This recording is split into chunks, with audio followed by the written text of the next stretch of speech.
My beautiful soul family, कैसे हैं आप सब। आई होप आप बहुत अच्छे होंगे। अपना नाम जब तब ध्यान बड़ी मेहनत और लगन से कर रहे होंगे।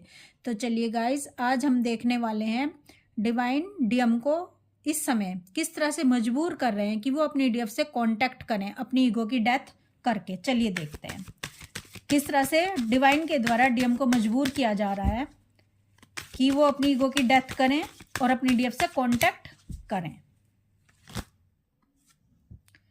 7 of Pentacle, King of Swords, 3 of Pentacle, 10 of Wands, wow, 8 of Wands, 6 of Wands, the Sun card। Guys मुझे लग रहा है आपके पर्सन से आपका कांटेक्ट होने वाला है इस समय, क्योंकि कार्ड इसी तरह से निकल रहे हैं। देखिए गाइज, सबसे पहले मैं आपको ये बता दूं कि कार्मिक्स, सोलमेट्स और ट्विन फ्लेम्स में क्या डिफरेंस होता है। कार्मिक्स एग्जाम्पल से बताती हूँ। जैसे दो अलग अलग फल, इनके स्वभाव और गुण बिल्कुल अलग होते हैं। इनका कोई भी मैच एक दूसरे से नहीं होता। जैसे आम और सेब, इनके दोनों के स्वभाव और गुण बिल्कुल अलग हैं। यही कार्मिक्स कहलाते हैं, यानी दोनों एक दूसरे के बिल्कुल अपोजिट। अब बात आती है सोलमेट्स की। सोलमेट्स एक ही वृक्ष के दो फल, दो आम ले लिए जाएं, इनके गुण और स्वभाव आपस में बहुत मिलते हैं, लेकिन हो सकता है एक थोड़ा खट्टा हो और एक थोड़ा मीठा हो। इनको सोलमेट्स कहते हैं, यानी काफ़ी हद तक ये एक दूसरे से मैच होते हैं। अब बात आती है ट्विन फ्लेम्स की।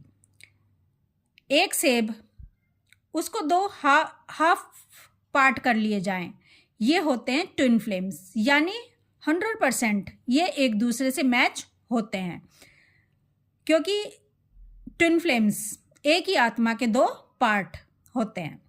ये मेल बॉडी में भी हो सकते हैं, ये फीमेल बॉडी में भी हो सकते हैं। यहाँ पर बात एनर्जी की होती है, तो ये ट्विन फ्लेम्स कहलाते हैं। अब आप समझ गए होंगे कार्मिक्स, ट्विन फ्लेम्स और सोलमेट्स में क्या डिफरेंस होता है।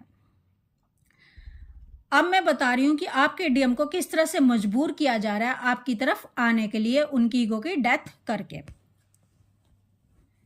तो ये जो थर्ड पार्टी है, जब डीएफ और डीएम एक दूसरे से सेपरेट हो जाते हैं, आपके डीएम आपसे सेपरेट है, ठीक है। अब आपके डीएम को आपकी हाई एनर्जी नहीं मिल रही है, और जब डीएम को अपनी डीएफ की हाई एनर्जी नहीं मिलती है तो वो लो वाइब्रेशन में चले जाते हैं, और जब डीएम लो वाइब्रेशन में चले जाते हैं तो इन पर अटैक होना शुरू हो जाते हैं थर्ड पार्टी कार्मिक्स के।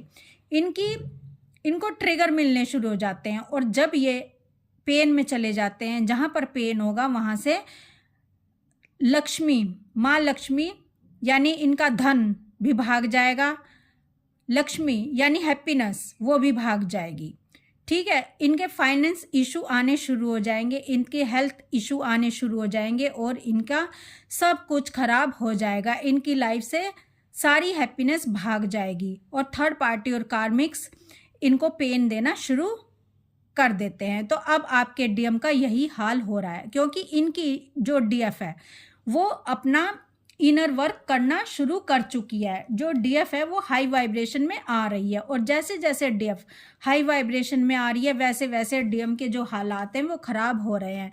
क्योंकि जब जब डीएम को दर्द दिया जाएगा, जब जब डीएम को पेन दिया जाएगा, जब जब थर्ड पार्टी इनको दर्द देगी, क्योंकि थर्ड पार्टी का इनके साथ कर्मा बैगेज है, अब थर्ड पार्टी इनसे बदला ले रही है, ठीक है, और इनको लेसन दे रही है कि तुमने उस डीएफ का साथ छोड़ दिया जिसने तुमको इतना प्यार किया था, अनकंडीशनल लव किया था, मन तन और प्राणों से तुम्हें समर्पित थी।